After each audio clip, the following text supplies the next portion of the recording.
0.7 million, 12.7% Pakistani हमारे भारत में है। ये मैं कोई नॉर्मल पेपर नहीं दिखा रही हूँ, नॉर्मल पेपर से बात नहीं कर रही हूँ, नहीं तो लोग फिर मुझे गालियां देंगे। ये देखो कहाँ का पेपर है। हम 12.7% पाकिस्तानियों को यहाँ पर सुख सुविधा क्यों देंगे? क्यों देंगे? हमको बताइए ना। हम यहाँ पर 50 लाख बांग्लादेशियों को क्यों सुख सुविधा देंगे? हम उनको देंगे ना, क्योंकि धर्मों के आधार पर तो बंटवारा हो गया था ना।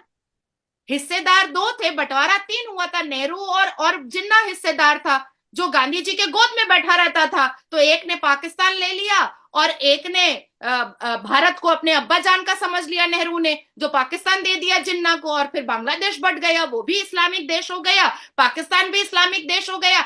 बचता क्या है? हिंदू राष्ट्र के लिए एक भारत बचता है, उसमें भी घुसते हो। क्यों घुसते हो?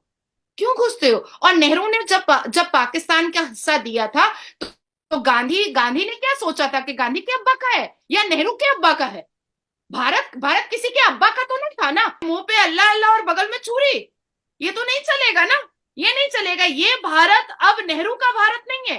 ये भारत अब इंदिरा गांधी का भारत नहीं है। ये भारत अब राजीव गांधी का भारत नहीं है। ये भारत अब मौन व्रत की सरकार और फिरंगी औरत के आंचल का भारत नहीं है। ये भारत मोदी जी का भारत है। ये भारत अमित शाह जी का भारत है। ये भारत हम भारतवासियों का भारत है। हम नहीं चाहते हैं कि हमारे भारत की सरकार पाकिस्तान से बैठ करके बात करे। हम नहीं चाहते हैं। मोदी जी ने पहल किया था, मोदी जी ने बात की थी, अटल बिहारी वाजपेयी जी गए थे, दोनों प्रधानमंत्री भारतीय जनता पार्टी के गए थे और दोनों ने बात करने की कोशिश की थी। पर भाई, एज अ युवा ऑफ पाकिस्तान, शोएब चौधरी, क्या आप मुझे बता सकते हैं कि आपकी सरकार ने आपको बताया है कि उसामा बिन लादेन को बुलाया गया था या वो घुसपैठिया था पाकिस्तान में?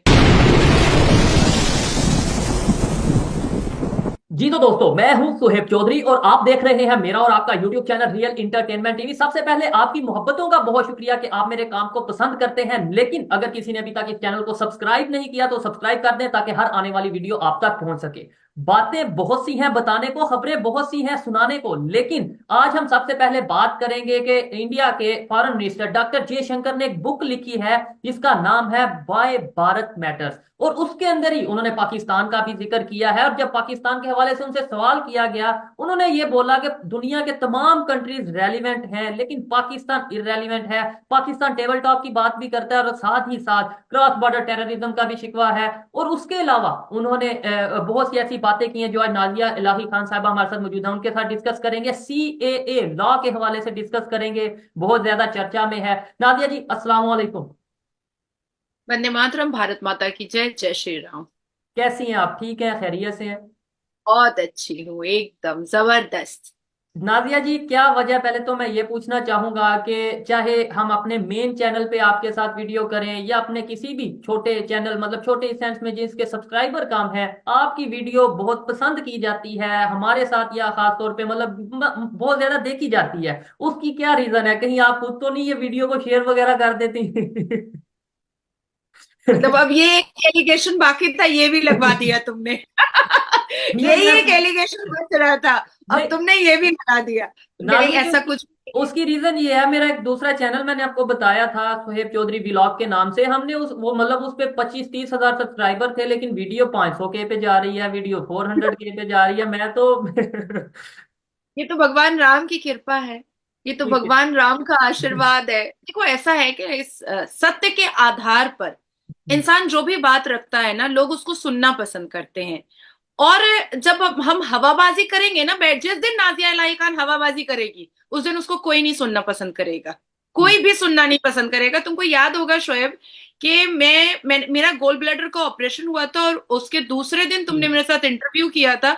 वो इंटरव्यू भी 1.5 लाख गया था। ऐसा ही है। मेरे मुंह से आवाज नहीं निकल रही थी, मैं ऐसे हिलान लेकर के लेटी हुई थी।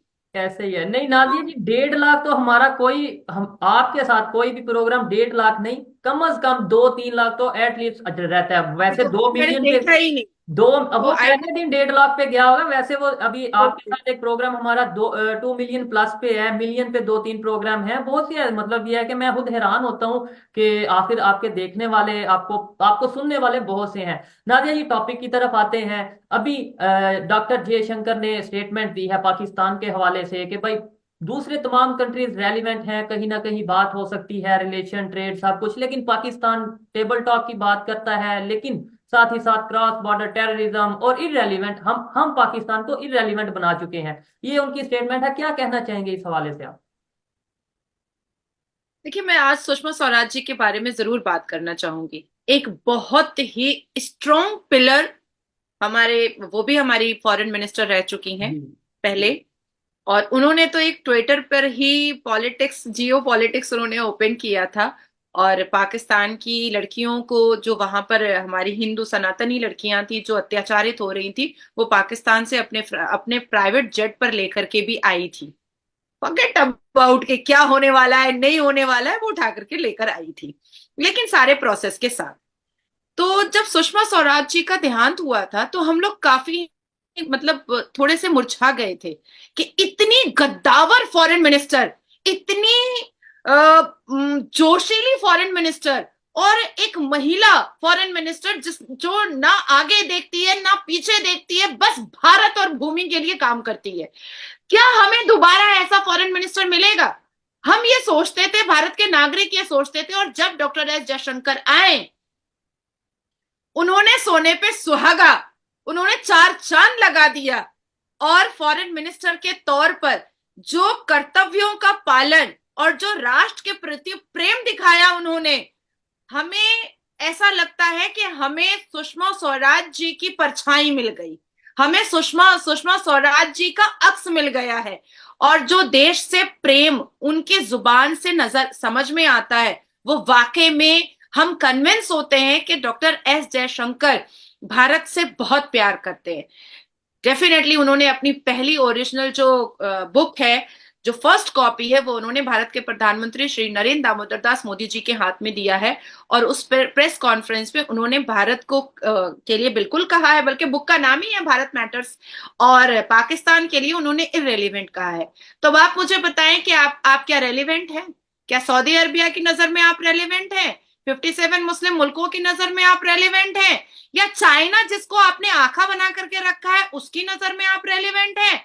आप तो अंडर डिक्टेटरशिप है। कभी लश्कर तैयबा के लिए, कभी दाऊद इब्राहिम के लिए, कभी उसामा बिन लादेन के लिए, कभी हाफिज सईद के लिए, और कभी आर्मी के पैरों के नीचे। आपका क्या इमेज है? आपका क्या अस्तित्व है? पाकिस्तान का अस्तित्व क्या है? आप बताएं मुझे। आप ही बता दीजिए मुझे। आप तो पाकिस्तान से बैठे हुए हैं। पाकिस्तान में बम, गोली, बारूद और औरतों के साथ अत्याचार और माइनॉरिटीज के साथ अत्याचार के अलावा तो कुछ नहीं होता है। मैं समझती हूं कि भारत में अगर थोड़ी बहुत नोकझोंक होती है तो वो लाजमी है, क्योंकि 72 मुस्लिम फिरके, उसके बाद फिर सनातनी, उसके बाद फिर क्रिश्चियंस, उसके बाद फिर यहूदी, उसके बाद फिर पारसी, एक विभिन्न प्रकार के फूलों का गुलदस्ता है। तो कभी फूल आपस में टकराते भी हैं, कभी सुगंध भी देते हैं। लेकिन आपके यहाँ तो 99% मुसलमान है, आपने तो माइनॉरिटीज को 1% कर दिया। तो आपस में ही तो लड़ते मरते रहते हैं। तो आप तो इररेलीवेंट ही है ना। आप एक तरफ, नवाज शरीफ कहता है कि हमें अपने पड़ोसी मुल्क से अच्छे अच्छे ताल्लुकात करने चाहिए, दूसरी तरफ काकड़ बोलता है हम 300 जंगे लड़ेंगे। क्यों?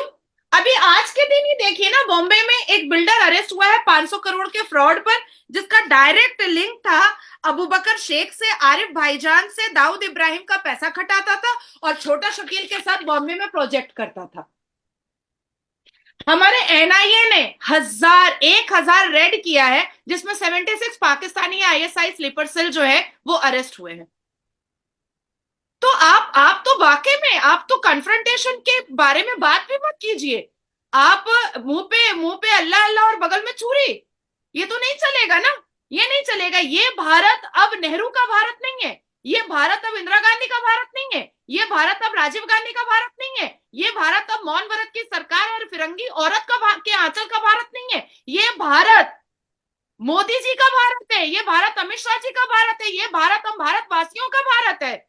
हम नहीं चाहते हैं कि हमारे भारत की सरकार पाकिस्तान से बैठ करके बात करे, हम नहीं चाहते हैं। मोदी जी ने पहल किया था, मोदी जी ने बात की थी, अटल बिहारी वाजपेयी जी गए थे, दोनों प्रधानमंत्री भारतीय जनता पार्टी के गए थे और दोनों ने बात करने की कोशिश की थी, पर भाई जो गधा एक्सपोर्ट करे उससे कैसे बात की जा सकती है। नादिया जी, मतलब जैसे आप मैं इसी साइड पे आने वाला था कि आपने बोला कि मोदी जी ने विजिट किया पाकिस्तान का, कहीं ना कहीं चाहते थे कि रिलेशन बेहतर हों। क्या अगर आज फिर पाकिस्तान में नवाज शरीफ की गवर्नमेंट आती है, प्राइम मिनिस्टर बनते हैं और नवाज शरीफ पहल करते हैं, तो क्या इस दफा फिर मोदी जी इसके ऊपर कोई पहल करेंगे, या मतलब जो नवाज शरीफ ने पहल की उसके ऊपर क्या रिस्पॉन्स देंगे? एक तो इसके ऊपर बात करेंगे, और सेकेंडली पाकिस्तान से जो लोग देख रहे हैं, नादिया जी की जो वीडियो है, जो प्रोग्राम है, थोड़ा कड़वा बातें करती हैं, लेकिन क्या वाकई में हम इस टाइम रेलिवेंट हैं? ये एक बहुत बड़ा सवालिया निशान है हमारे लिए। सोचने वाली बात है कि क्या इंडिया, एक मिनट के लिए हम इंडिया को साइड पे रखते हैं जी, इंडिया तो हमारा रवायती हरीफ है, दुश्मन है, जो हमें बताया जाता है। इंडिया को छोड़ें, क्या चाइना के लिए भी इवन हम रेलिवेंट हैं? क्या मैं ये अभी प्रोडिक्शन करने वाला हूं, मे भी मैं गलत हूं, लेकिन आने वाले 10 साल में या 15 साल में मुझे ऐसा लगता है कि इंडिया और चाइना के रिलेशन बेहतर होंगे और पाकिस्तान को बिल्कुल साइड पे कर दिया जाएगा। ये जो मैं जियो पॉलिटिक्स को देख रहा हूँ। और सेकेंडली इस्लामिक कंट्रीज की बात करते हैं, कौन सा ऐसा इस्लामिक कंट्री है जो पाकिस्तान में इन्वेस्टमेंट कर रहा है? क्या तुर्की कर रहा है? क्या यूएई की बात करें, क्या यूएई पाकिस्तान में इन्वेस्टमेंट कर रहा है? दुनिया में अगर तमाम जो इन्वेस्टर हैं इंडिया के हवाले से अगर बात करें, तो 7वां बड़ा इन्वेस्टर इंडिया में यूएई है, इस्लामिक कंट्री। तो हमारे लिए सोचने वाली बात है कि हम कितने रेलिवेंट हैं इस्लामिक कंट्रीज के लिए। नॉन मुस्लिम कंट्री तो वैसे ही हमारे दुश्मन हमें बताए जाते हैं। ये बातें कड़वी हैं, लेकिन जब तक इन कड़वी बातों को हम समझेंगे नहीं, इनके ऊपर वर्क नहीं करेंगे, तब तक हम आगे नहीं बढ़ेंगे। नादिया जी, क्या कहेंगी अगर लेट्स सपोज पाकिस्तान में कोई ऐसा प्राइम मिनिस्टर या नवाज शरीफ साहब आते हैं और कहते हैं कि भाई जो हुआ सो हुआ, अब क्रॉस बॉर्डर टेररिज्म भी नहीं होगा, अब कोई भी हम इस तरीके से इलीगल एक्टिविटीज में ना इन्वॉल्व होंगे, ना किसी का साथ देंगे, आप भी ऐसा करें, आप भी पॉजिटिव वे में चलें, हम भी चलें, तो आइए एक दफा फिर कोशिश करते हैं। तो क्या आपको लगता है कि इंडिया की पब्लिक दोबारा से चाहेगी कि रिलेशन बेहतर किए जाए? एज अ युवा ऑफ पाकिस्तान, शोएब चौधरी, क्या आप मुझे बता सकते हैं कि आपकी सरकार ने आपको बताया है कि उसामा बिन लादेन को बुलाया गया था या वो घुसपैठिया था पाकिस्तान में? क्या आप बता सकते हैं? आप मुझसे कुछ पूछिए, मैं आंकड़े के साथ बताऊंगी।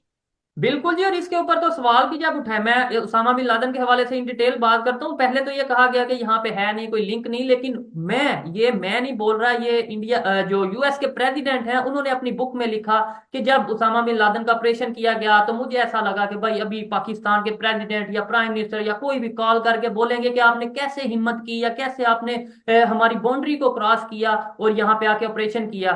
जबकि हमारे यहाँ से प्रेसिडेंट कॉल करके कहते हैं कि मिस्टर ओबामा कंग्रेचुलेशन। मतलब सोचने वाली अब बात है, सोचिए। हैरत वाली अच्छा, बात है। अभी हालिया में एक अफवाह उड़ी, झूठी थी सच्ची थी मैं उसमें जाना नहीं चाहती हूँ, जी किसने झूठी उड़ाई किसने सच्ची उड़ाई।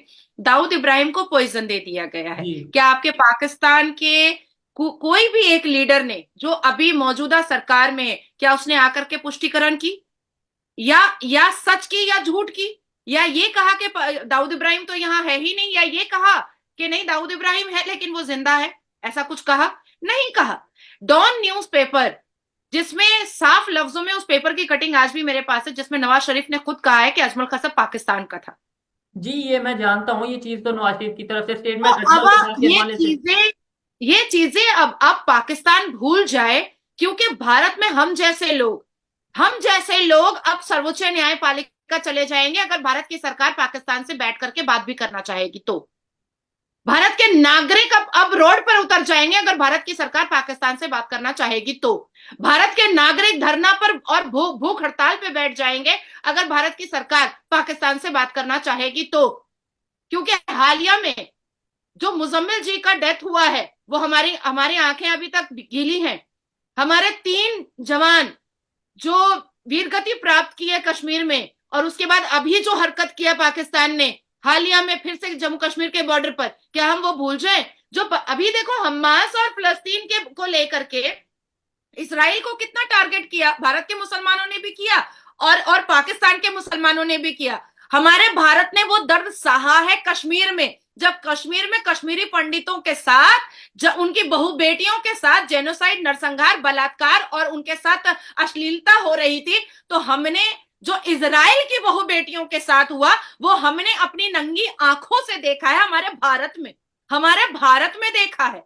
और देखो कि जब मोदी जी की बिहार में पटना में मीटिंग हो रही थी और वहां पर जब बमबारी हो रही थी, तो मोदी जी दूसरी तरफ क्या भाषण दे रहे थे कि मुसलमान आइए, हिंदू आइए, गरीबी से हम लड़ेंगे, हम दोनों एक हो जाते हैं और गरीबी का विरोध करते हैं। और अरेस्ट कौन हुआ? मुसलमान। बम कौन मारा? मुसलमान। फिर भी मोदी जी बेचारे बोले जा रहे हैं, अपनी स्पीच में बोले जा रहे हैं कि पसमानदा मुसलमान आओ, शिक्षित हो जाओ, पढ़ लो, आगे बढ़ जाओ, आईपीएस बन जाओ, आईएएस बन जाओ, लाडली योजना ले लो, स्कॉलरशिप ले लो, ईदी योजना ले लो, जनधन योजना ले लो, मुद्रा योजना ले लो, मुसलमानों अपनी आवाज बढ़ाओ, अपनी शिक्षा बढ़ाओ। पर क्या हो रहा है?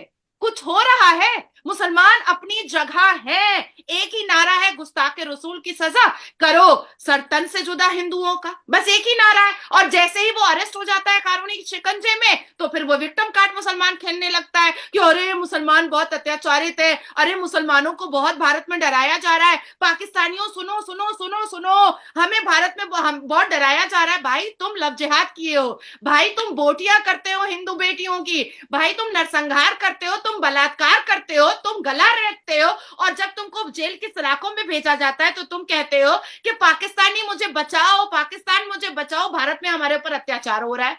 ये कौन सी बात है भाई? ये कौन सी बात है? अरे क्राइम करोगे तो जेल जाओगे ना, माथे पे तो नहीं बैठा लेंगे हम लोग, बोलेंगे तो नहीं ना कि सुसु भी कर लो, ये तो नहीं कहेंगे ना, हम तो जेल ही भेजेंगे ना तुमको। कि हम कहाँ भेजेंगे तुमको? शाही महल भेजेंगे क्या, या शाही दरबार खोल के देंगे तुमको? वैसे क्रिमिनल ये और क्राइम के लिए जेल की सलाखें होती हैं। वैसे ये जो सिचुएशन है आजकल, खास तौर पे ये सारी सिचुएशन हमें बलोचिस्तान में देखने को मिल रही है। खबरों के मुताबिक, कहने के मुताबिक, पाकिस्तान में बहुत से ऐसे लोग हैं, सिर्फ बलोचिस्तान से नहीं, देखने वालों को ये मैं क्लियर करता चलूं, कुछ लोगों को ऐसा लग रहा है कि शायद इस्लामाबाद में बलोच कुछ लोग हैं, खवातीन हैं, औरतें हैं, जो आगे प्रोटेस्ट कर रही हैं। अब सिंध और इसके अलावा केपीके, इसके अलावा गिलगित से भी जो पश्तून बरादरी के कुछ लोग हैं, वो वहां पे उनके साथ मिल रहे हैं, शिया कम्युनिटी से लोग उनके साथ मिल रहे हैं। और ये हमारे लिए सोचने वाली बात है कि हमने कश्मीर का चूरन बेचा, फलस्तीन और जो सा, इसके अलावा अगर हम हमास की बात करें, गजा की बात करें, हम आज तक की ही बात कर रहे हैं, जुल्म हो रहा है। लेकिन बलूचिस्तान के ऊपर कौन बोल रहा है? ये एक सवालिया निशान है। क्यों नहीं बोल रहे, ये भी सवालिया निशान है। और उसके अलावा महरंग बलोच ने एक बड़ी स्टेटमेंट दी है कि भाई कश्मीर की बात करने वाले एक दफा बलूचिस्तान के बारे में भी जरूर सोचें। क्या कहना चाहेंगी नादिया जी? महरंग बलोच को क्या आप जानती हैं? मतलब कोई वीडियोस वगैरह आपने डेफिनेटली देखी होंगी, इस time social media, international media पे उन्हें कवरेज मिल रही है। Mahrang Baloch is a very powerful lady. मैं ये कह सकती हूँ कि ब्लोच की शेरनी है और आंखें निकाल कर दहाड़ कर पाकिस्तान की सरकार को ललकार रही है।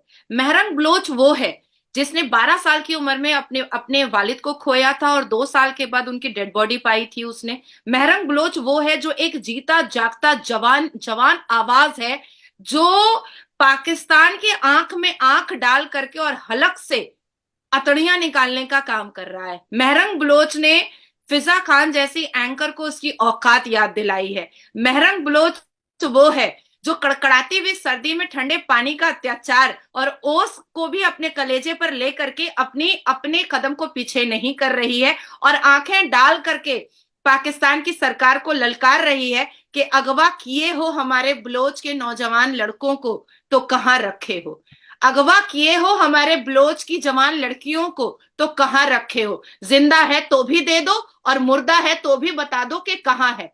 अब जानना यह भी जरूरी है कि वो नौजवान 280 बच्चे जो बलोच के गायब हैं वो गए कहां हैं? वो हाफिज सईद की पनाह में हैं या उनको मार करके उनकी ऑर्गन ट्रैफिकिंग कर दी गई है और बच्चियों का ऑनर किलिंग कर दिया गया है या उनको बेच दिया गया है चाइना में, या फिर उनको लौंडिया और बांदिया बना करके शारीरिक मजा लिया जा रहा है, पाकिस्तान के बुढ़े और ज़ईफ लोग ले रहे हैं। तो ये सारी चीजें खुलासा होनी बहुत जरूरी है। अब मैं एक चीज और कहना चाहूंगी शोएब, थोड़ा इन एडिशन आपकी मेन स्ट्रीम मीडिया में पाकिस्तान में जब भी आजाद कश्मीर के बारे में बात होती है तो मैं दंग पड़ जाती हूँ कि जिस जगह के बारे में बात होती है उस जगह का कोई आदमी अपनी टिप्पणियां रखने के लिए नहीं होता है। क्यों? आजाद कश्मीर से पूछो ना कि तुम क्या पाकिस्तान में रहना चाहते हो। जब 370 एब्रोगेशन होता है और हमारा सर्वोच्च न्यायपालिका ऑर्डर देता है कि हाँ जिंदगी भर के लिए हट गया कश्मीर से, जम्मू एंड कश्मीर से, तो नगाड़े क्यों बजते हैं आजाद कश्मीर में? आजाद कश्मीर के लोग मिठाइयां क्यों बांटते हैं? आजाद कश्मीर के लोग खुशियां क्यों मनाते हैं? जब हमारे जम्मू एंड कश्मीर में न्यू ईयर सेलिब्रेशन होता है तो आजाद कश्मीर की आंखें क्यों रोती हैं कि आज अगर हम जुड़े होते भारत में तो ये सेलिब्रेशन का हिस्सा हम भी होते, इस उन्नति और डेवलपमेंट का हिस्सा हम भी होते, इस तरक्की का हिस्सा हम भी होते। आज आजाद कश्मीर ये क्यों कह रहा है कि हमें पाकिस्तानी मत बोलो, हमें पाकिस्तान का सिटीजन नहीं कहो तुम लोग? क्यों आजाद कश्मीर का कोई भी एक व्यक्ति कैमरा के सामने आकर के अपनी बात नहीं रख पाता है? क्यों?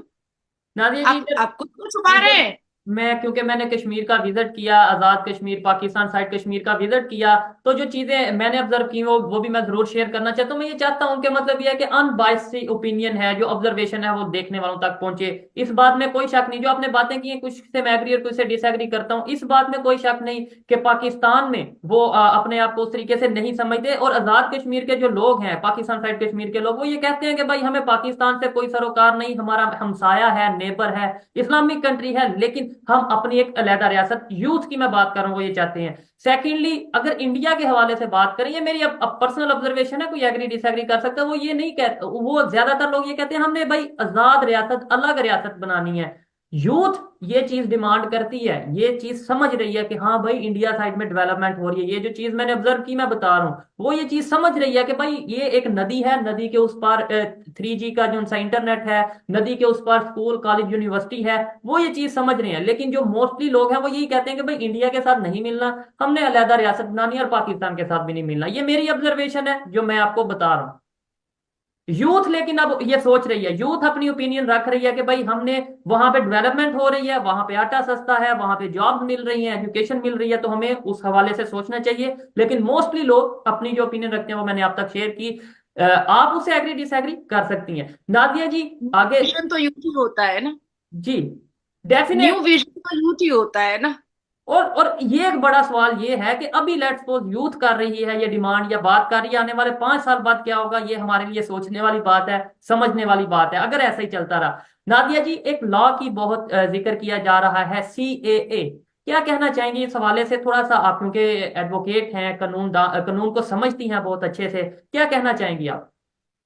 एग्जाम्पल के साथ कहूंगी, ठीक है, थोड़ा सा समय लूंगी, जी लगभग जी 10 मिनट जरूर। तुम्हारा लूंगी। मुगल के दौर में एक बादशाह था जहांगीर, अच्छे से स्टोरी की तरह समझाती हूँ। मुगल के दौर में एक बादशाह था जहांगीर। जहांगीर ने विदेशी कंपनी को भारत में इनवाइट किया अपने पैसे और अशर्फियों के लालच में, और ईस्ट इंडिया कंपनी इसी बहाने से भारत में एंटर कर गई। ठीक है, ईस्ट इंडिया कंपनी आई, तकरीबन 200 साल अंग्रेजों ने भारत पर राज किया, और हमारे लाखों वीर और योद्धा हमने खो दिया अंग्रेजों से भारत को आजाद कराने के चक्कर में। फिर नेहरू आया, नेहरू ने जिन्ना को पाकिस्तान दे दिया, और फिर पाकिस्तान से बांग्लादेश बन गया, और फिर बांग्लादेश और पाकिस्तान से जो जो बीच के लोग बच गए, वो भारत में घुस गए, वो हो गए इलीगल माइग्रेंट, जिनके दिमाग में पाकिस्तानी फतूर भी था और बांग्लादेशी खूनखारी खूनखारी जज्बा भी था। दोनों दोनों मिक्स एंड मैच हो गया, और उसके बाद फिर ये हमारे भारत में भर गए। सिटीजनशिप एक्ट पहले था 1955 में, कोई नया एक्ट नहीं है शोएब। लोग ये बताना चाहेंगे कि भारतीय जनता पार्टी की सरकार आई है तो मुसलमानों को निकालेगी, ऐसा करेगी वैसा करेगी, पर ऐसा कुछ नहीं है। 1955 में सिटीजनशिप एक्ट आया था, जो वहीं पर धरा का धरा रह गया था, और उसके बाद फिर 2019 में सिटीजनशिप अमेंडमेंट एक्ट आया। क्योंकि तुम खुद लॉ के स्टूडेंट हो, तो जब किसी पुराने एक्ट को अमेंड किया जाता है तो उसको अमेंडमेंट नाम दिया जी जाता है, उसमें बिल्कुल। टैग किया जाता है। तो ये CAA हो गया, सिटीजनशिप अमेंडमेंट एक्ट। पर नेहरू के वक्त से ही CA था, ए सिर्फ बढ़ा है क्योंकि अमेंड हुआ है। अब मैं तुमको, ये इस बात में कोई दो राय नहीं है कि citizenship amendment act is the law of the land, and nobody can stop it. कोई भी इसको स्टॉप नहीं कर सकता है। इवन मुझे ऐसा लगता है कि इंदिरा गांधी का सपना था कि सिटीजनशिप अमेंडमेंट होना चाहिए। ये वही इंदिरा गांधी है जिस कांग्रेस की सरकार से पाकिस्तान बहुत खुश रहता था। जिनके अब्बू जान नेहरू ने, इंदिरा गांधी के अब्बू जान नेहरू ने जिन्ना को दिया था पाकिस्तान। और पाकिस्तान के नेता मंत्री आज भी, जैसे गोवा आया था बिलावल भुट्टो, तो उसने क्या कहा था, कांग्रेस था भारत में तो बहुत डेमोक्रेसी। मुसलमान खुद अभी बहुत नाराज हो गए, अभी अभी मुसलमान बहुत अत्याचारित हो गए। तो वही बिलावल भुट्टो की दादी अम्मा और नवाज शरीफ की खाला अम्मा, इंदिरा गांधी ने खुद अपने बीबीसी के The refugees still coming over, and you have this enormous problem in India. How much longer can you sustain this? Oh, we can't sustain it now longer. It's now for some months. It really has been something that's water going higher. What are you going to do about it? Something will have to be done. One thing I must say, that I'm absolutely determined that all the refugees of all religions must go back. We are not going to absorb them in our population.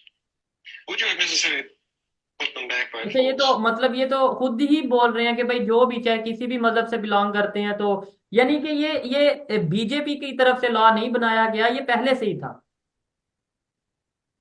ठीक है, एक चीज मैंने clear कर दिया एकदम साफ तरीके से। बिल्कुल। ये अब जो आगे, ठीक है, ये बताना बहुत जरूरी था।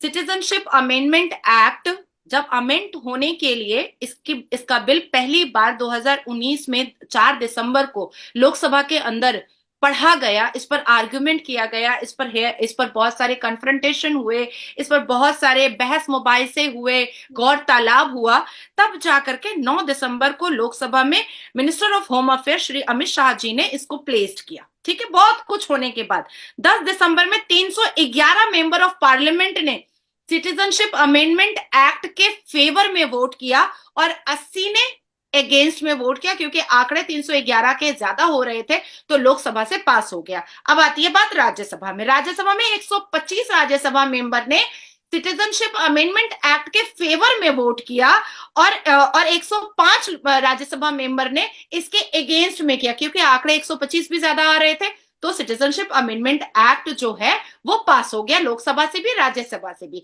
लेकिन फिर भी जोड़ा अवेसी और कुछ ऐसे हैं, यही चश्मो चिराग जो आखिरी है राहुल बाबा, वो बहुत चिल्लाने लगे।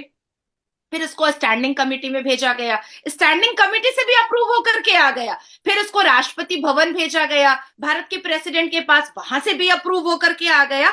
और तब ये निर्णय हुआ कि भाई अब सिटीजनशिप अमेंडमेंट एक्ट को अमेंड किया जाएगा। क्यों किया जाएगा कि अप्रोक्सीमेटली 2007 का आंकड़ा है कि 1.4 मिलियन बांग्लादेशी ऑलरेडी घुस चुके हैं भारत में, 2007 में ऑलरेडी घुस के बैठे हुए हैं। अब 2018 का आंकड़ा मैं आपको बता देती हूँ कि 1,20,53,950 इलीगल बांग्लादेशी माइग्रेंट 17 स्टेट में भारत में घुसे हुए हैं, जिनके पास आधार कार्ड नहीं है, fake Aadhaar card, fake voter ID card. और वो क्या करते हैं, वो अलग अलग पार्टियों के साथ ज्वाइंट होकर के उनसे पैसा लेकर के भारत में भगदड़ मचाते हैं, गला रेतते हैं, बलात्कार करते हैं। 0.7 मिलियन 12.7% पाकिस्तानी हमारे भारत में है। ये मैं कोई नॉर्मल पेपर नहीं दिखा रही हूं, नॉर्मल पेपर से बात नहीं कर रही हूं, नहीं तो लोग फिर मुझे गालियां देंगे। ये देखो कहाँ का पेपर है, देख लिया? जी जी ये मैं देख लिया? जी बिल्कुल देखा ना? ये मैं गैजेट से बात कर रही हूं भाई। तो ये जो है 12.7% पाकिस्तानी घुसपैठियां हमारे भारत में घुसे हुए हैं।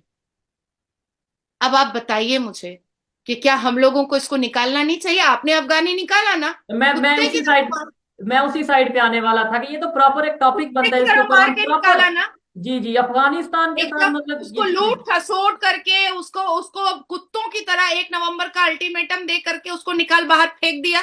साथ साथ फिर आपकी सरकार ने ये भी कहा कि कुछ रुपए जो है वो बैंक के थ्रू आप लोगों को यहाँ जमा करके जाना पड़ेगा। उनके घरों में बुलडोजर चलवा दिया, उनके घर को लूट लिया, वो बेचारे मोटरी लेकर के भागे। हम तो ऐसा नहीं कर रहे, हम तो ऐसा करना भी नहीं चाहते, बिल्कुल नहीं करना चाहते। दूसरी एक बात है कि सिटीजनशिप अमेंडमेंट एक्ट सिटीजनशिप देने की बात कही जा रही है, किसी से नागरिकता लेने की नहीं बात कही जा रही है। हमारे सनातनी भाई बहन, हमारी माता बहनें जो पाकिस्तान में अत्याचारित हुई हैं, जो 21% माइनॉरिटी से 1% कर दिया गया है, हम उनको ला करके यहाँ पर नागरिकता देंगे, उनको इज्जत देंगे, उनको आबरू देंगे, उनको एम्प्लॉयमेंट देंगे, उनको सुख सुविधा देंगे। हम 12.7% पाकिस्तानियों को यहाँ पर सुख सुविधा क्यों देंगे? क्यों देंगे? हमको बताइए ना। हम यहाँ पर 50 लाख बांग्लादेशियों को क्यों सुख सुविधा देंगे? हम उनको देंगे ना, क्योंकि धर्मों के आधार पर तो बंटवारा हो गया था ना। हिस्सेदार 2 थे, बंटवारा 3 हुआ था। नेहरू और जिन्ना हिस्सेदार था, जो गांधी जी के गोद में बैठा रहता था। तो एक ने पाकिस्तान ले लिया और एक ने भारत को अपने अब्बा जान का समझ लिया, नेहरू ने, जो पाकिस्तान दे दिया जिन्ना को। और फिर बांग्लादेश बट गया, वो भी इस्लामिक देश हो गया, पाकिस्तान भी इस्लामिक देश हो गया। बचता क्या है? हिंदू राष्ट्र के लिए एक भारत बचता है, उसमें भी घुसते हो। क्यों घुसते हो? क्यों घुसते हो? और नेहरू ने जब पाकिस्तान का हिस्सा दिया था तो गांधी ने क्या सोचा था कि गांधी के अब्बा का है या नेहरू के अब्बा का है? भारत किसी के अब्बा का तो नहीं था ना। लेकिन अगर इन लोगों ने कर दिया, हो गया, तब भी भारत के सनातनियों ने उसको एक्सेप्ट कर लिया। और अब यह वक्त आ चुका है कि अब इनको निकाल करके फेंकना पड़ेगा, इनको हटाना पड़ेगा। अब मैं आपको और अच्छी बात बता देती हूँ। इलीगल माइग्रेंट एक्ट 1983 में आया था, ठीक है। ये एक्ट लाया कौन था? ये एक्ट लाई भी इंदिरा गांधी थी, लाई भी इंदिरा गांधी थी। उसके बाद फिर ये फॉरेनर एक्ट, फॉरेन जब ब्रिटिश यहां पर था 1946 में ही इसको नेहरू ने अपने सामने बैठ करके बनवा दिया था कि आजादी के वक्त जो इधर से उधर होंगे, उधर से इधर होंगे, तो हम इसको बाद में सेटल डाउन करेंगे। उसके बाद फिर 1983 में किसकी सरकार थी? इंदिरा गांधी की सरकार थी। 3000 लोगों को बांग्लादेशी घुसपैठियों ने, आसामीज को मार गिराया था, कत्ल कर दिया था। और तब एक बड़े से रिनाउंड न्यूज रिपोर्टर ने इंदिरा गांधी से पूछा कि ये जो इलीगल माइग्रेंट एंटर किए हैं भारत में, और ये जो खून हो रहा है, ये जो इतने कत्ल हो रहे हैं सनातनियों के, इसके बारे में आप क्या बोलेंगे? तो उन्होंने कहा था, मैं पूरा ही पढ़ के बता देती हूँ। And on that time in an interview former PM Indira Gandhi had said these illegal migrants had entered in Bharat when their country was being created out of Pakistan in war 1971। आधे बांग्लादेशी, आधे पाकिस्तानी, और दोनों ने आपस में लड़ाई करके सारा गुस्सा सनातनी आसामियों पर उतार दिया। अब मैं तुमको एक और चीज बता देती हूँ। बर्मा में एक प्लेस है जिसका नाम है खमंगोक शेख। वहां पर तकरीबन 1.5 लाख हिंदुओं को इन्हीं घुसपैठियों ने, 1.5 लाख हिंदुओं का गला रेता, उनकी बहु बेटियों का बलात्कार किया, छोटी छोटी बच्चियों का बलात्कार करके जिंदा जमीन में दफन कर दिया और कहा लब्बैक लब्बैक, नारे तकबीर। कोई नहीं इनकार कर सकता है इस चीज को। तो अभी आप मुझे बताओ कि भाई हम ये क्यों बर्दाश्त करेंगे? क्यों बर्दाश्त करेंगे? ये घुसपैठिए घुस करके क्या करते हैं? बहु बेटियों का बलात्कार करते हैं, लव जिहाद करते हैं, बोटियां करते हैं। आफ्ताब ने श्रद्धा की 53 बोटियां की थी, आपको पता है? मैं आपको न्यूज लिंक भेज दूंगी, और फ्रिज में रखा था जी। इसके ऊपर मैंने प्रॉपर वीडियो भी रिकॉर्ड की थी। आई थिंक ये 1-1.5 साल पहले की बात है। और मैं नादिया जी, इधर मैं यहाँ पे वाइंड अप इस तरीके से, क्योंकि लिंक का टाइम भी आउट हो रहा है, तो मैं वाइंड अप इस तरीके से करना चाहूंगा कि मेरे ख्याल से जो भी कोई भी इस तरीके से एक्टिविटीज में इन्वॉल्व होता है, मेरा ये मानना है कि उसका किसी मजहब से कोई ताल्लुक नहीं होना चाहिए। वो अपने आप को चाहे मुस्लिम कहे चाहे हिंदू कहे, जो गलत करता है, जो इंसानियत के खिलाफ करता है, वो किसी मजहब से नहीं बल्कि वो हैवानियत से ताल्लुक रखता है। और आपने जो बातें की, किसी हद तक मैं मतलब उसके ऊपर खुद भी सोचने पर मजबूर हूं कि भाई हम किस जगह पे आके खड़े हो चुके हैं एज ए पाकिस्तानी, हम किस जगह पे आके खड़े हो चुके हैं एज ए मुस्लिम। ये चीजें हम मेरे लिए सोचने वाली बात है, तमाम इंसानों के लिए ये सोचने वाली बात है। हमेशा इंसानियत को प्रमोट करने की जरूरत है, सच पे बात करने की और सच पे कायम रहने की जरूरत है। नादिया जी, बहुत शुक्रिया आपके टाइम का, बहुत अच्छा रहा आज का ये सेगमेंट। और कोशिश करेंगे जल्द फिर आपको रिक्वेस्ट की जाए, आपसे फिर किसी टॉपिक के ऊपर बात की जाए। देखने वालों को कहूंगा कि उन्हें नादिया इलाही खान की बातें कैसी लगी कमेंट में बताइएगा, मेरे सवालात कैसे लगे वो भी कमेंट में बताइएगा। मिलते हैं नेक्स्ट वीडियो में, तब तक के लिए पीस आउट, अल्लाह हाफ़िज़।